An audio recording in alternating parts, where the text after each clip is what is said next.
कि जनगण मन पर आप लोग इतनी तकलीफ क्यों उठा रहे हैं? आखिर इतनी तकलीफ क्यों है? मैडम, भारत में हमारी आजादी इसलिए आई और बरकरार रही कि हमने मुल्क और मजहब को एक चीज नहीं बनाया। हमने ऐलान किया कि हमारी मुल्क मुख्तलिफ तबकात मज़ाहिब पर मुश्तमिल है।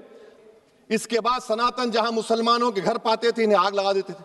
आप पेज नंबर 98 पढ़िए। हमें सिर्फ इन मुसलमानों को जड़ से खत्म करना है क्योंकि खुदा के दुश्मन बन चुके हैं। फिर आप पेज नंबर 115-16 दीजिए।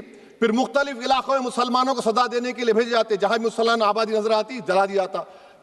जितने तकारीर यहां पर हुए सब जनगण मन पर तनकीद किए। तो मैडम, मुझे यह कहना पड़ेगा कि जनगण मन पर आप लोग इतनी तकलीफ क्यों उठा रहे हैं? आखिर इतनी तकलीफ क्यों है? तो मैं जब जाकर देखा तो मुझे 28 दिसंबर का ऑर्गेनाइजर मैगजीन का आर्टिकल मिला, जिसमें ऑर्गेनाइजर लिखता है कि what is the moral sanction behind government choice of Janagana Mana, except that it can be made an item of entertainment at the sumptuous parties thrown by government officials। आप बताइए, इसका बोलेंगे आप? और फिर उसके काइंड कैसा करते हैं? It will mean we cannot love our motherhood। Madam please.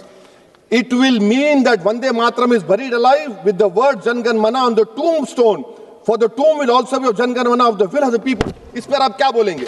Madam, मैं आपको ये बताना चाह रहा हूं कि वतन की मोहब्बत हमारे लिए बहुत अहम है, मगर ये बताइए हमको कि अभी मैडम यहां पर आनंद मठ के बारे में बहुत कुछ कहा गया। मैं सिर्फ 2 मिसालें आपको देता हूं। आनंद मठ के पेज नंबर 70 और 80 को पढ़ लीजिए। इसके बाद सनातन जहां मुसलमानों के घर पाते थे, इन्हें आग लगा देते थे। आप पेज नंबर 98 पढ़िए। हमें सिर्फ इन मुसलमानों को जड़ से खत्म करना है क्योंकि खुदा के दुश्मन बन चुके हैं। फिर आप पेज नंबर 115-16 दीजिए। फिर मुख्तलिफ इलाकों में मुसलमानों को सदा देने के लिए भेजे जाते, जहां मुसलमान आबादी नजर आती जला दिया जाता।